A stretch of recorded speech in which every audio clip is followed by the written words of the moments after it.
Hey, are you even listening to me? We're discussing our daughter's career path for her senior year in high school. I said, but my husband was just looking at his phone. I'm talking about something important, I repeated. Shut up. If she wants to go to college, she has to pay for it herself. I don't have money for a stupid daughter who can't even take care of her own grandmother, he snapped back. What the hell does he mean? I glanced at his phone and saw something outrageous on the screen. My husband Dave and I have been married for 18 years. Our only daughter, Anna, is a sophomore in high school. I ate very well, she said. Good, but make sure to clean up after yourself, I replied. Okay. Hey, aren't exams coming up soon? I asked. Yeah, that's why I'm studying now. You should also start thinking about what path you want to take in the future. I know. It's that time of year when I get concerned about Anna's future career path. But I'm relieved that she's growing up well. The three of us were getting along and living a peaceful life together. But there was one thing that worried me a little. My mother-in-law, Judy, my own mother, passed away soon after I got married. At the funeral, Judy said and did something inappropriate.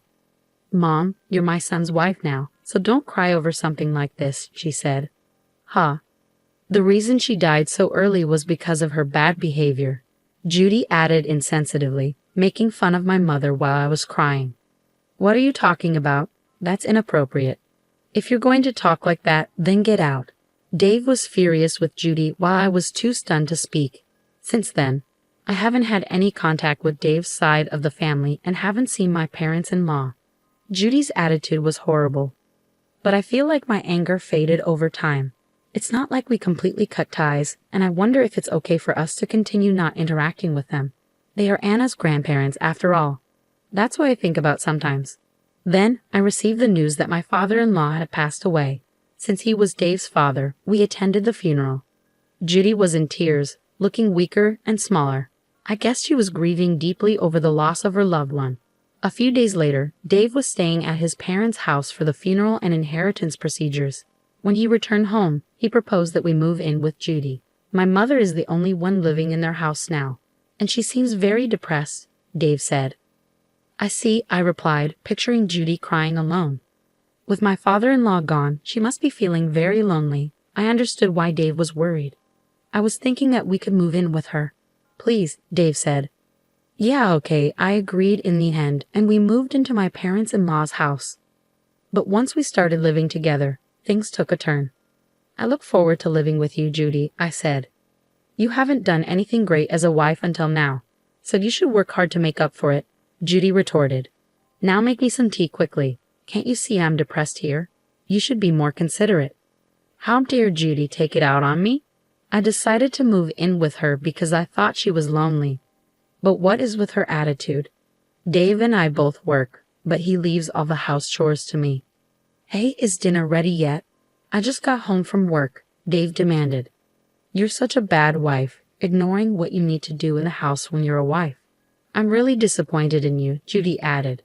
Why does she always complain about me so much? And now Judy began to blame Anna too. Hey, please go fold the laundry, Judy said.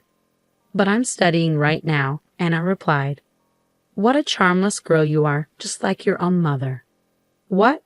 You can't even obey your elders? Girls are supposed to help around the house instead of studying.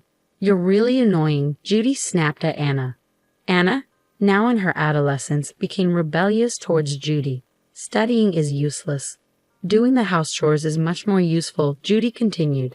You're freaking annoying, Anna retorted. My goodness, she's such a useless child, isn't she? Judy muttered. The relationship between Judy and Anna worsened, and I started regretting why we had moved in with her. I wondered why I had ever agreed to live with her. Meanwhile, Dave was gradually being brainwashed by Judy. I'm home, Dave said as he walked in. Welcome home, honey. Let me get your bag and jacket. You should sit and relax, Judy responded. Oh, thanks, Dave said. It's actually the wife's job to serve her own husband. I'd like to teach Clara all the things I do as a wife. But it's hard when she's not motivated and doesn't take me seriously, Judy complained. Really? Dave replied. When Judy lied and cried, Dave defended her and didn't listen to what Anna and I had to say.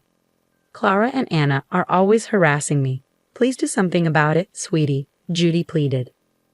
You're disgusting, harassing my own mother, Dave accused. I've never harassed her, I protested. She always crumples up my laundry and complains about everything I do. How dare you talk like that? You're not being a good wife at all. Grandmother's lying, and all you do is take her side, Dave shouted. Stop butting in, Judy interjected. It's all thanks to me that you can live your life like this. You do know that, right? Believing Judy's lies, Dave began to swear at me and our daughter. This became a frequent occurrence, and as Anna became a senior in high school, the situation didn't improve. On the day of a parent-teacher conference at Anna's school, I attended as always and told Dave about it. After dinner, we discussed it in the living room. Anna is thinking about going to college, I said. Yeah, I've narrowed it down to a few places with a department of my choice, Anna added. Her teacher said that if it's this college she wants to go to. Hey, are you even listening to me? I asked Dave, who was just looking at his phone, uninterested, just as he had been last year. I'm talking about something important, I said, frustrated by Dave's lack of attention. Shut up. If she wants to go to college, she has to pay for it herself. I don't have money for a stupid daughter who can't take care of her own grandmother, he retorted. I rolled my eyes at him. What on earth are you even saying? Anna, clearly upset, joined in. What do you mean by stupid? I don't have any money of my own, and you're being so irresponsible, Dad. You have some nerve to only depend on me when you need money. You have a thick skin, just like your mother. I wonder how she raised you to be like this, Dave sneered. What? Anna exclaimed, arguing back. This only made Dave angrier. Judy decided to join in. If the mother isn't good enough, the daughter won't be either. A daughter who doesn't know her place and gets cocky doesn't deserve anything paid for her, Judy said. That's right, Dave agreed. Why should I pay for a selfish, stupid daughter? How dare he call Anna selfish? We have been saving for her college fees, and it wasn't like we didn't have the money. I couldn't take it anymore. If you're going to be this annoying about money, then fine. I'm getting a divorce, I declared, my frustration boiling over. Dave scoffed. There's no way you can afford Anna's college fees on your own, you idiot. If you want a divorce, do whatever you want. I don't want a useless wife who can't take care of her husband's family, and I don't want a stupid daughter raised by such an idiot. He continued, the savings we have together will be used for my family, mainly my mother, so don't you dare count on it. Oh, I see. Well, I hope we live in a world where your arrogance is tolerated, I shot back, laughing at him without flinching. Don't worry about the money, Anna. Just follow me. Anna, puzzled by the sudden turn of events, remained silent. You're going to go cry to your father, aren't you? He must be so annoyed with you depending on him at your age. Well, I guess it can't be helped since he's the one who raised you to be his idiot daughter.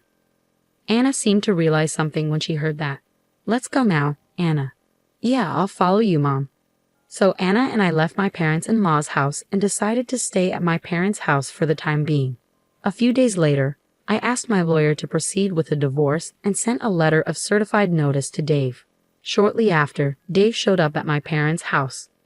What are you doing here? I asked. I'm sorry. I sincerely apologize. I don't want a divorce. Please come home, he begged. I answered the door, and he instantly apologized, hanging on to me with a desperate look on his face. I had noticed that our savings were decreasing, and after a background check with a credit card agency, discovered that Dave was spending money at a hostess club. He had been secretly preparing for a divorce and was known as an undesirable customer at the club. I'm going to divorce my wife, so marry me, he had said to one of the hostesses. Huh? What are you even saying? I truly love you, and I can make you happy, he insisted. I'm not really looking for that. After I declared for a divorce, he had proposed to the club hostess he had been infatuated with. When she rejected him, he wasn't satisfied and was eventually banned from the club.